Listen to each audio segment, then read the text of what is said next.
सफाई देने के चक्कर में गोली चलाना भूल गया। लेकिन इस बार ना आते ही गोली मारेगा और उसके बाद सफाई देगा। नहीं, सफाई दो देनी। ठा ठा ठा गोली मारी निकले, काय की सफाई।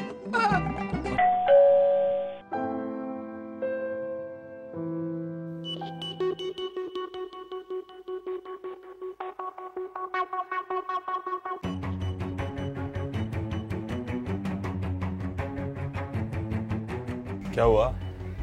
मुझे देखते चेहरे पे 12 क्यों बज गए हैं? तुम इस टाइम यहाँ पे क्या कर रहे हो? क्यों? बुरी लग रही है मेरी शक्ल? अबे ये मत भूल कि मजा तुझे कर रही है ना, वो मेरी बदौलती कर रही है। 50,000 का कहा था तुझे, क्या हुआ उसका? वो नहीं हो सके, उसका बंदोबस्त नहीं हो सका। पता था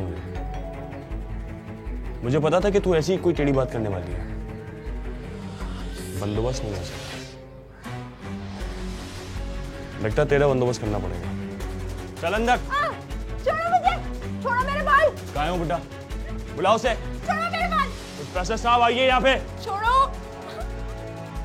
क्या बदतमीजी है, छोड़ो इनके बाल। प्रोफेसर साहब अभी आप इसको जानते नहीं हैं, जब आपको इसकी असलियत पता चलेगी ना तो आप अपने हाथों से इसको बाल पकड़ के घर से बाहर निकाल देंगे। महानूर की आंखों में नफरत और आबिद के चेहरे पर गुस्सा तो आपने देख ही लिया। अब सवाल यह है कि महानूर की आंखों में आबिद के लिए इतनी नफरत क्यों थी और आबिद के चेहरे पर महानूर के लिए इतना गुस्सा क्यों था? यही है हमारे आज के सवाल और इनका जवाब है हमारी आज की कहानी में। मैं हूं सुहेल समीर। आखिर इन दोनों का आपस में ताल्लुक क्या था? क्यों अपनी जान का दुश्मन बना हुआ है? 10 बार तुझे समझाया है कि इतना मत सोचा कर, लेकिन मेरी बात तेरी समझ में नहीं आती। यही सोच तो है जिसने मेरा खून अब तक गरमा रखा है, वरना मैं तो शायद कब का ठंडा हो चुका होता।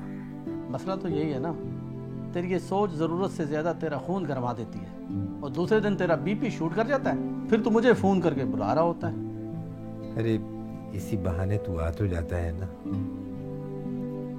वरना कौन है मेरा जिससे दुख सुख की तो बातें कर सकूं। अच्छा सुन, तेरी मेडिसिन मैं चेंज कर लूँ, रेगुलर लेनी, फिर भी कोई मसला हो तो I am just 1 call away. पता है मुझे। अली एक बात बोलूं, उम्र के जिस हिस्से पे तू गुजर रहा है ना, वहाँ लाइफ पार्टनर की जरूरत होती है। मेरी सुन तो। यार तो फिर शुरू हो गया ना। मैं तुझसे कितनी बार कह चुका हूँ मैं दूसरी शादी नहीं करूंगा। इसमें बुराई क्या है? तेरी इस बीमारी की सबसे बड़ी वजह तेरी ये तन्हाई है। शादी कर लेगा तो तेरी तन्हाई के साथ साथ तेरी इस बीमारी का इलाज खुद ब खुद हो जाएगा। इडियट, तुझे डॉक्टर की नहीं बीवी की जरूरत है। यार निजामी, तू जानता है कि मैं आज तक सबीन को नहीं भूला। ख्यालों की दुनिया से निकलकर प्रैक्टिकल होना सीखो। आगे तेरी मर्जी। मैं तो चल रहा हूँ, हॉस्पिटल में पेशेंट मेरा इंतजार कर रहे होंगे। Okay, thanks. चल बे, थैंक्स का बच्चा। Take care of yourself. Bye. Okay, अल्लाह हाफिज।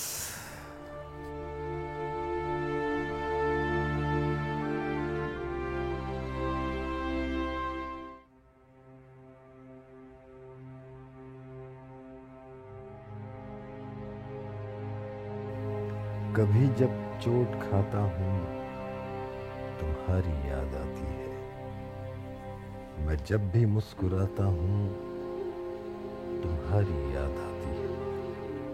सितारों से भरा मंजर तुम्हारे साथ देखा था। मैं जब भी सर उठाता हूँ तुम्हारी याद आती है। तुम्ही ने रास्तों पे मेरे कदमों को चलाया था। मैं जब भी डगमगाता हूँ तुम्हारी याद आती है।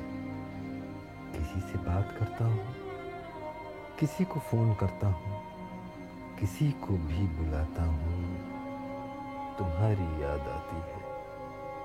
तुम्हारी याद से बचकर कलम कागज उठाता हूँ। कलम कागज उठाता हूं, तुम्हारी याद आती, तुम्हारी याद आती।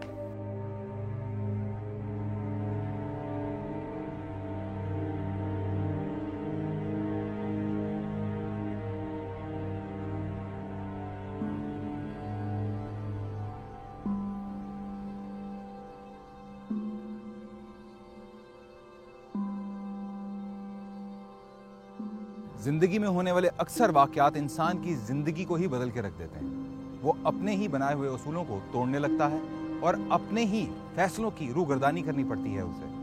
और ऐसा ही कुछ हुआ प्रोफेसर साहब के साथ।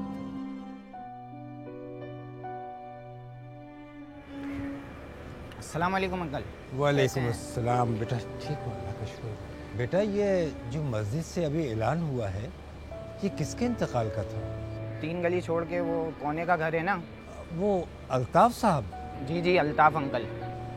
इन्ना लिल्लाहि व इन्ना इलैहि राजिऊन। बहुत बीमार थे बेचारे, 3 महीने से बेड रेस्ट पर थे।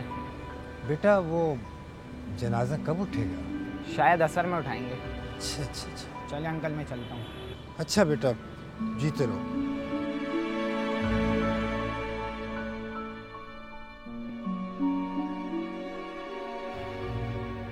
बहुत अच्छा आदमी था बेचारा। हाँ सही कह रहे हैं आप। एक बात बताऊं, 3 महीने बेड पर गुजारे उस शख्स ने। हर काम के लिए मोहताज था वो दूसरों का बेचारा। अपनी तीमारदारी के लिए जितना भी उसने मेडिकल स्टाफ रखा, वो उसका काम उतना ही बेजारी से करते थे जैसे फ्री में कर रहे हो। आखिरी वक्तों में इंसान की खिदमत के लिए बीवी का ना होना, इंसान को मौत से पहले कई बार मरना पड़ता है।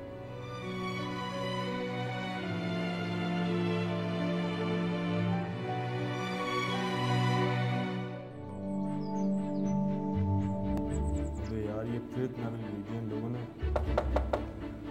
ना करे कोई मुर्गा हो। कम इन।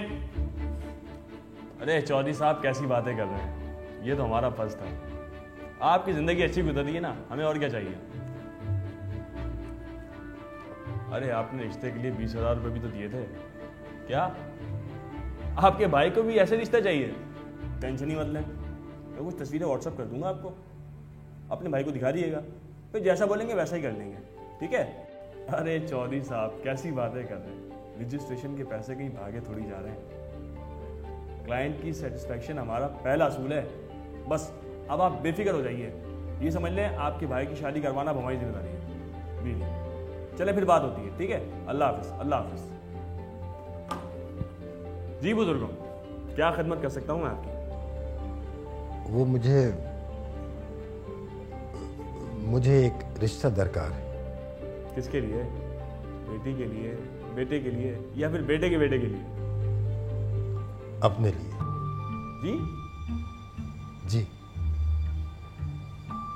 शायद आपको ये बात कुछ अजीब सी लगे, लेकिन अरे नहीं नहीं, इसमें अजीब लगने वाली क्या बात है। शादी करना चाह रहे हैं ना, किसी लड़की को भगाने का प्लान थोड़ी बना रहे हैं। अब शादी की कोई उम्र थोड़ी होती है, शादी तो कोई भी कभी भी कहीं भी कर सकता है। कुछ लोगों को शादी का ख्याल बहुत बाद में आता है, कुछ लोगों को शादी के अलावा किसी और बात का ख्याल ही नहीं आता।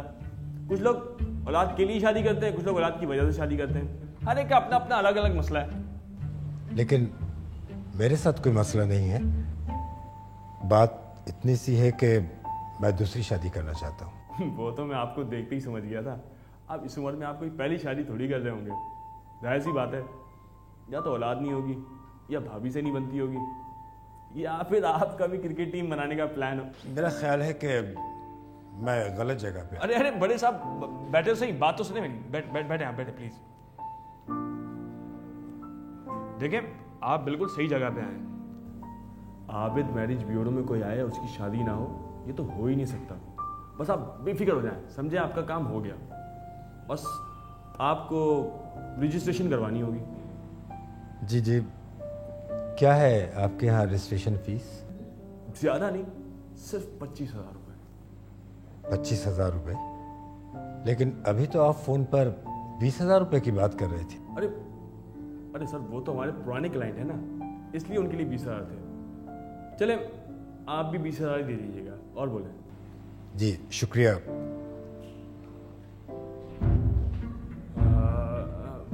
बड़े साहब मुझे एक बहुत ज़रूरी काम याद आ गया, मुझे भी जाना होगा। मैं आपसे कल मिलता हूँ ना, कल आ जाइएगा, ठीक है? फिर मुलाकात होगी आपसे। ठीक। अरे मुबीन भाई आप बैठे ना, प्लीज बैठे।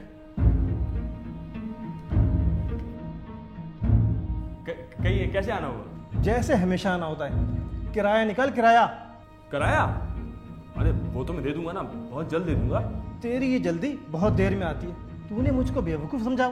यहाँ बैठकर तू लोगों से हज़ारों रुपए खींच रहा है और इस ऑफिस का किराया देने का तू नाम तक नहीं लेता। अरे मुबीन भाई थोड़ा सब्र कर लो यार, 20 तारीख को किराया दे दूंगा मैं, वादा पक्का।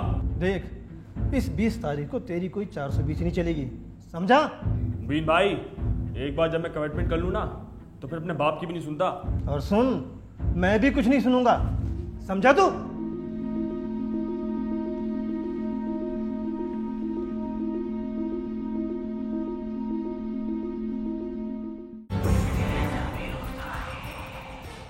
मैं जो चाहूं तो अभी नाता तोड़ लूं तुमसे, पर मैं बुज़दिल हूं, मुझे मौत से डर लगता है। प्रोफेसर साहब ने बादल ना ख्वास्ता दूसरी शादी का फैसला तो कर लिया, लेकिन उनका दिल अभी भी अपनी मरहुमा बीवी से ही जुड़ा हुआ था। अब इन हालात में देखना यह है कि क्या वो कोई नया रिश्ता कायम कर भी पाएंगे या नहीं। हुआ है तुझसे बिछड़ने के बाद अब मालूम कि तू नहीं था, तेरे साथ एक दुनिया थी। सबीन, तुम्हारे साथ मेरी दुनिया भी कहीं खो गई है, मगर मुझे माफ कर देना, मैं बहुत बेवफा निकला। मैंने बारहा तुमसे कहा था कि मैं तुम्हारे बगैर जी नहीं सकता, लेकिन देख लो, इस कमबख्त जिस्म में अब तक जान बाकी, या शायद जिस्म ही बाकी। मुझे मालूम है कि तुम्हें बिल्कुल भी अच्छा नहीं लग रहा होगा कि मैंने दूसरी शादी का फैसला कर लिया है। सबीन, मैं जी तो रहा हूं तुम्हारे बगैर, लेकिन मर मर के, मगर मैं मर मर के मरना नहीं चाहता। मुझे माफ कर देना सबीन, मुझे माफ कर देना सबीन, मुझे माफ कर देना।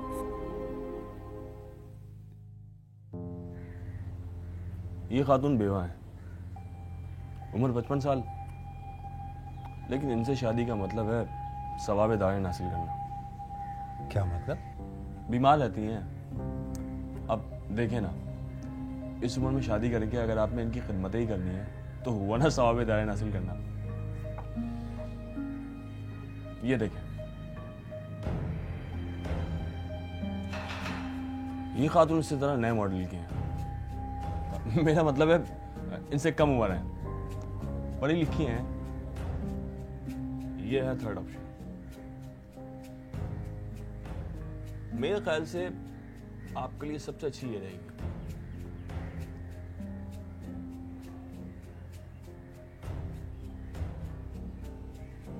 आपको मालूम भी है आप क्या कह रहे हैं? ये तो बहुत छोटी है, मेरी बेटी की उम्र की। हाँ तो ठीक है ना बॉस, इससे शादी करेंगे तो आपकी खिदमत भी करेगी और आपकी घर की रौनक में इजाफा भी हो जाएगा। घर की रौनक में इजाफे से क्या मुराद है आपकी? मेरे कहने का मतलब है प्रोफेसर साहब, खूबसूरत चीज़ों के घर में आ जाने से घर की रौनक में इजाफा हो जाता है। क्यों, क्या कहते हैं आप? आपका दिमाग खराब हो गया है, जो ऐसी जीती जागती खातून को इस वाहियात अंदाज में चीज कह रहे हैं। अरे प्रोफेसर साहब आप तो बुरा मान गए। चले मैं अपने अल्फाज वापस लेता हूँ। लेकिन देखें, मेरे कहने का मतलब ये था कि अगर इस उम्र में आप किसी बड़ी उम्र की आंटी से शादी करेंगे तो आपको उनके लिए भी और अपनी खिदमत के लिए भी एक मेड रखनी पड़ेगी। इस उम्र में इंसान की सेहत हमेशा खतरे में रहती है। अब ज़रा सोचें, अगर आप दोनों एक साथ बीमार पड़ गए तो कौन किसको संभालेगा, ये कहना बहुत मुश्किल है। समझ है ना आप?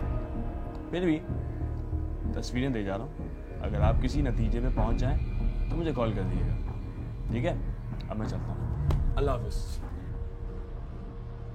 प्रोफेसर साहब ने शादी का फैसला तो कर लिया, लेकिन अभी ये फैसला होना बाकी था कि वो रिश्ता इज़्दिवाज में किसके साथ जुड़ेंगे।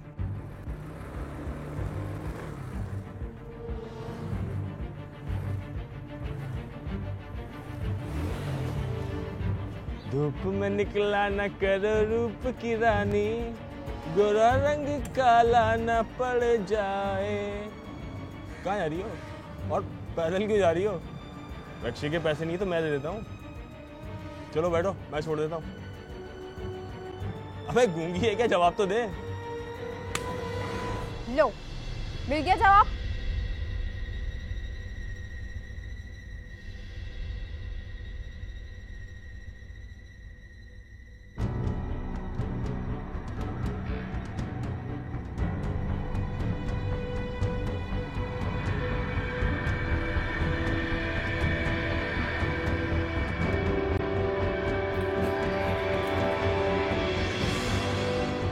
समझाया मेरे मोहल्ले में आके मेरे साथ छेड़खानी मत किया कर, लेकिन तेरी समझ में कोई बात आए तब ना।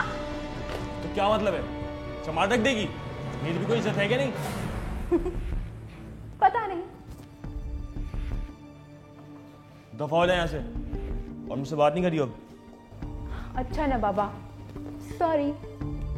तुझे पता नहीं है क्या मेरे मोहल्ले के लोग किस तरह के हैं? हर वक्त मेरी टो में लगे रहते हैं। अगर मैं ऐसा नहीं करती ना तो उन्हें लगता है कि मैं तुझे पहले से जानती हूँ। तो नहीं जानती क्या?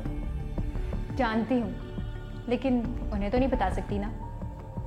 अच्छा चल छोड़, ये बता कि पार्टी का क्या सीन है? कौन सी पार्टी? अरे यार वही पार्टी जिसके बारे में तुमने मुझसे बात की थी, रणबा प्रोफेसर। अरे हाँ, याद आया।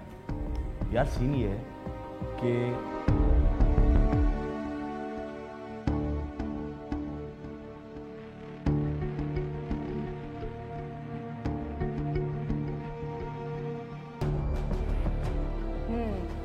गुड, चल ठीक है, तू बुड्ढे को आईने में उतार, बाकी का काम मैं देख लूंगी। उसकी तो फिक्र मत कर।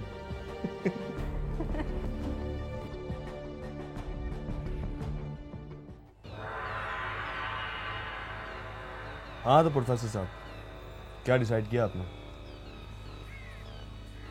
डिसाइड क्या करना है जनाब, बात आपकी भी माकूल है कि किसी उम्र रसीदा खातून से शादी करने से बेहतर है कि एक नौउम्र दोशीज़ा से निकाह किया जाए, ताकि उम्र के आखिरी हिस्से में वो बुढ़ापे का सहारा बन सके, ना कि खुद ही बोझ बन जाए। लेकिन लोग क्या कहेंगे कि प्रोफेसर ने इतनी छोटी उम्र की। माफ़ कीजिएगा प्रोफेसर साहब, ये जो लोग होते हैं ना, इनका तो काम ही होता है बातें बनाना। खुदा ना खास्ता कल को आपकी मैयत का खाना खाने तो चले आएंगे, लेकिन आपकी तीमारदारी, आपकी देखभाल, आपके सुख दुख के साथ ही आपकी शरीक हयात ही होगी। और आप कौन सा कोई गुनाह कर रहे हैं? निकाह कर रहे हैं, निकाह। अब इससे किसी को क्या एतराज़ हो सकता है? और अगर होता भी है तो होता रहे, आप अपनी फिक्र करें ना। प्रोफेसर साहब, इतने सालों में कौन है जिसने आपका ख्याल किया जो आप किसी का ख्याल कर रहे हैं? ठीक कर रहे हैं आप। तो बस फिर डन है, मैं कल ही उस लड़की से आपकी मीटिंग फिक्स करवा देता हूँ। क्या मतलब? उनके कोई अहलो अयाल नहीं है? कोई रिश्तेदार, कोई दोस्त अहबाब? नहीं है ना, इस भरी दुनिया में अकेली है बेचारी। दारुल अमान में पल के तो जवान हुई है, पढ़ी लिखी है, नौकरी करती है और किराए के घर में अकेली रहती है। अब जब आपसे शादी हो जाएगी तो सेटल हो जाएगी बेचारी, ज़रूरतमंद है। ठीक है, आप बात करें।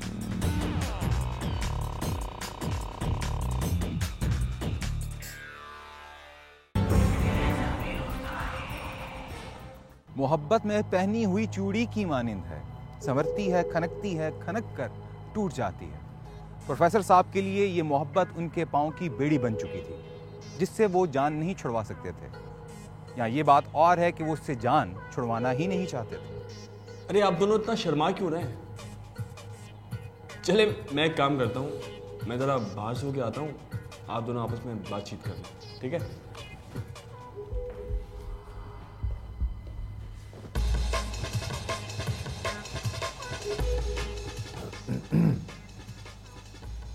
आपका इसमें गिरामी?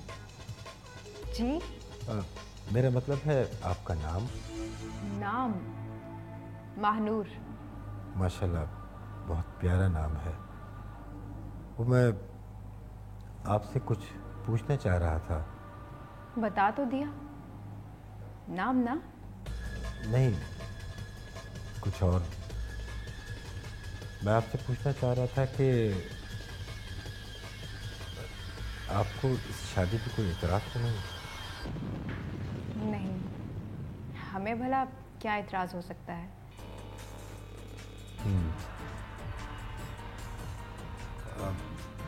हम भी आपको कुछ बताना चाहते हैं। जी बताइए। हमारी बीवी का एक एक्सीडेंट में। मालूम है हमें, आबिद साहब ने आपके बारे में सब बता दिया।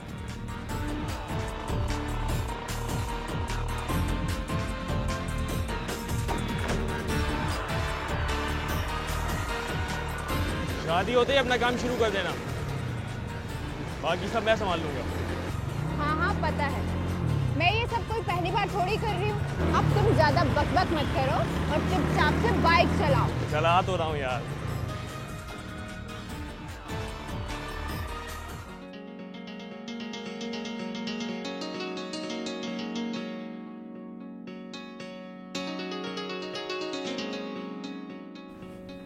मानूर, रात बहुत हो चुकी है, आप कपड़े तब्दील कर लें और सो जाएं। जी? जी, सो जाएं आप। क्यों? आप कहाँ जा रहे हैं? ये मेरा बेडरूम नहीं है, और अगर मुझे नींद आती भी है तो अपने बिस्तर पे ही आती है। मैं जब तक यहाँ पे हूँ, आप इज्जत के साथ यहाँ महफूज हैं।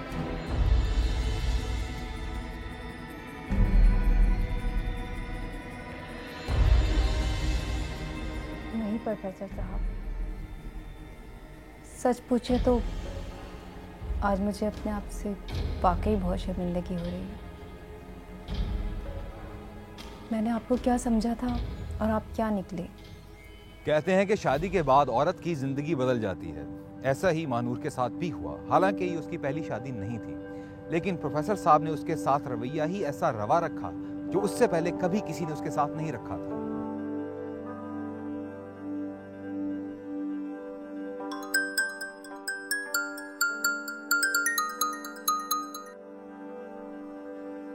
हाँ स्वीटहार्ट, कैसा है तुम्हारा पुराने मॉडल का नया दूल्हा? हाँ ठीक है, अगर सच पूछो तो बहुत अच्छा है। अच्छा, लग रहा है कुछ ज्यादा ही अच्छा हो गया। खैरियत तो है? नहीं यार, वाकई मुझे लगा था पिछले बुड्ढों की तरह वो भी निकलेगा, लेकिन ऐसा नहीं है। हाँ हाँ पता है, वो अपनी मरी हुई बीवी के चक्कर में अभी तक पड़ा हुआ है। नहीं, वो बहुत मोहब्बत करने वाला शख्स है, और मुझे तो यकीन ही नहीं आ रहा कि आजकल के दौर में कोई किसी से इतनी ज़्यादा मोहब्बत कर सकता है। ओ हेलो, ज़्यादा मोहब्बत का राग लापने की ज़रूरत नहीं है।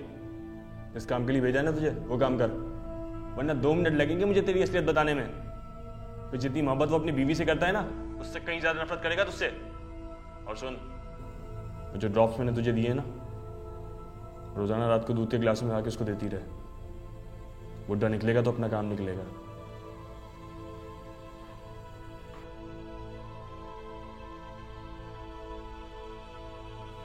बड़ी आई मोहब्बत वाली। एक तो लोगों को अपनी औकात भूलने में टाइम ही नहीं लगता। अरे मुबीन भाई, आप अच्छा हुआ आप खुद ही आ गए। अभी आप नहीं आते ना तो मैं आप ही को कॉल करने वाला था। क्यों, गलती से किराया देने का मूड हो गया क्या? बिल्कुल ऐसे ही समझे। ये समझे, अगले महीने आपको मैं पिछले 3 महीने का, इस महीने का और अगले महीने का एडवांस किराया दे दूंगा। क्या मतलब है? तूने मुझसे आज हर हाल में पैसे देने के कहा था, और मैं हर हाल में पैसे लेके जाऊंगा, वरना मेरा ये ऑफिस खाली कर दे आज के आज, समझा? क्या फायदा मुबीन भाई, आपका 3 महीने का किराया तो मारा जाएगा ना। ज़रा ठंडे दिमाग से सोचें। अगले महीने की 25 तारीख को मैं आपको पूरे 5 महीने किराया दे दूंगा, यानी 1 महीने किराया एडवांस। कैसे? तेरी कौन सी लॉटरी खुलने वाली है? लॉटरी की निकलने वाली है बॉस, बस यही समझें। सब कुछ छोड़ दें, बस ये याद रखें कि अगले महीने की 25 तारीख को मैं आपको पूरे 40,000 रुपये दूंगा। पक्का? बिल्कुल पक्का, कसम से। चल ठीक है भाई, तेरा अगला महीना भी देख लेते हैं।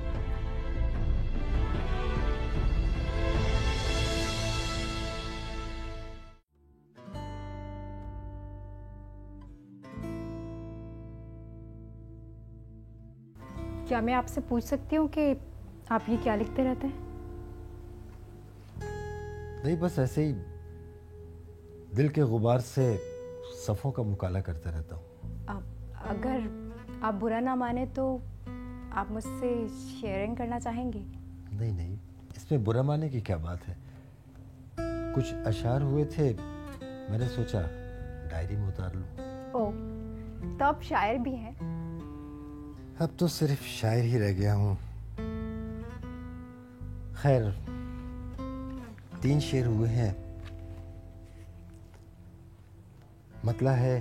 क्या मसला है? मसला नहीं, मतला यानी पहला शेर। ओह, वो कहते हैं ना, इरशाद इरशाद।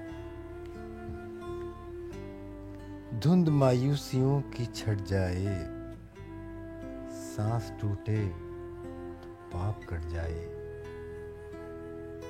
ये तनफ्फुस की जो तिजारत है, सिर्फ घाटा है गर तो घट जाए, या तो खुद फोड़ लूं मैं सर अपना, या कलेजा ही गम से फट जाए। अभी सिर्फ इतना ही हुआ है। इतना दुख, इतनी तकलीफ, इतनी मायूसी। लगता है कि आप मेरे साथ खुश नहीं हैं। ऐसी बात नहीं है। बात ये नहीं है कि मैं आपके साथ खुश नहीं हूं। बात ये है कि मैं सबीन के बगैर खुश नहीं हूं। माफ कीजिएगा, मगर मैं आपसे कोई झूठ बोलना नहीं चाहता।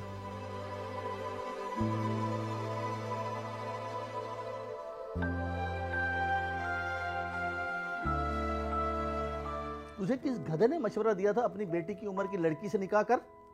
तुझे कोई अपनी उम्र की औरत नहीं मिली थी शादी करने के लिए? अंदाजा है तुझे लोग कैसी कैसी बातें बना रहे हैं? निजामी, जिसके पास कुछ करने के लिए नहीं होता ना, वो सिर्फ बातें बनाता है। जरा सोच, अगर मैं अपनी उम्र की किसी औरत से शादी करता तो वो मुझे संभालती या मैं उसे संभालता? हाँ, चलो ठीक है, जैसी तेरी मर्जी। मैं देख रहा हूं तेरी तबीयत में काफी सुधार आता जा रहा है। मैं भी ये महसूस कर रहा हूं, और इस बात का तमाम तर सेहरा उसके सर है जिससे शादी करने पर तुझे और इन मोहल्ले वालों को इतराज है। मुझे कोई इतराज नहीं है, मैं तो मोहल्ले वालों की बात कर रहा हूं। चलो अच्छा है, शायद इसी बहाने तेरी नस्ल आगे बढ़ जाए। ऐसा कुछ नहीं होने वाला निजामी, मैं तो चला जाऊंगा, लेकिन अगर मेरी औलाद हो गई ना, तो शायद वो दोबारा अपना घर नहीं बसा पाएगी। क्या क्या? तू पागल तो नहीं हो गया? यानी कि तूने अपनी औलाद के बारे में सोचा ही नहीं। चलो ठीक है, तेरा जो जी में है ना तू वो कर।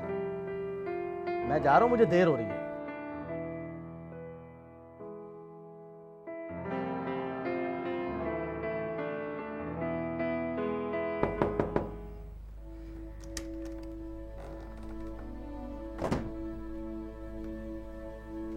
अरे अरे, लेटी रहे, मुझे मालूम नहीं था कि आप सो रही हैं।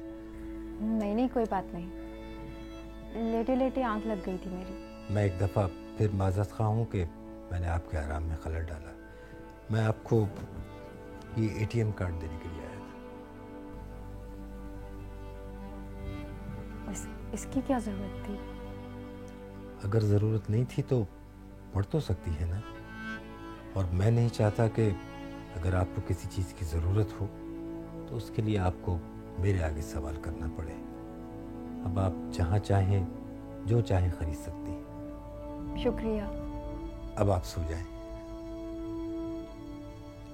और मैं आपसे एक दफ़ा फिर माज़ा चाहता हूँ कि मैंने आपके आराम में खलल डाल दिया। अब आप शर्मिंदा कर रहे हैं। चलिए, नहीं करते शर्मिंदा। अब आप सो जाइए।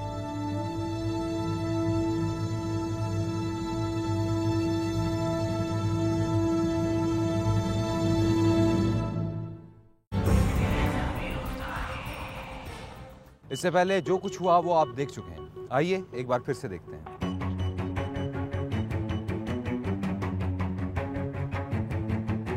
चल अंदर। छोड़ो मुझे, छोड़ो मेरे बाल। कहाँ है वो बुड्ढा?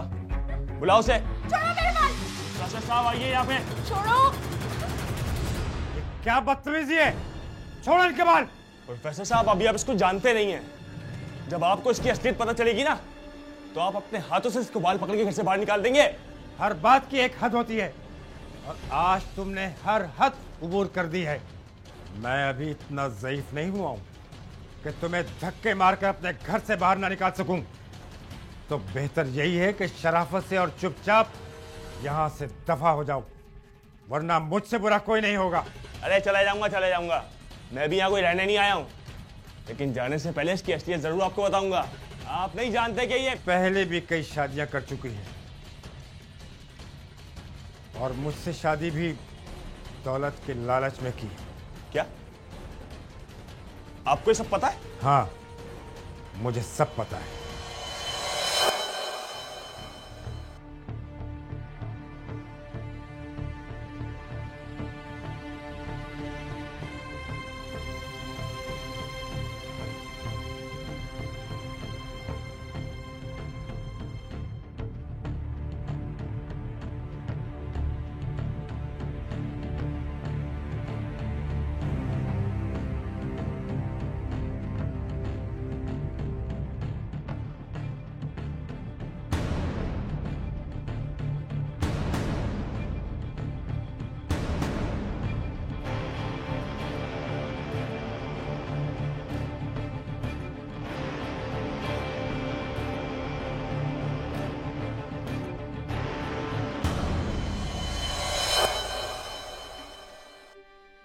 इससे पहले कि तुम इन्हें ब्लैकमेल करते, इन्होंने खुद मुझे सच्चाई से आगाह कर दिया था।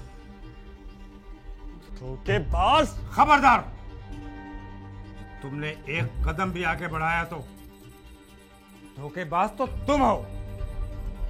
ये मेरी शराफत है कि मैंने तुम्हें अभी तक पुलिस के हवाले नहीं किया, क्योंकि मैंने इनसे वादा किया हुआ था। लेकिन अगर अब भी तुम हमेशा के लिए यहां से नहीं गए तो शायद मैं अपने वादे का पास ना कर सकूं। दबाओ जाओ यहां से, आइंदा यहां नजर नहीं आना। चलो।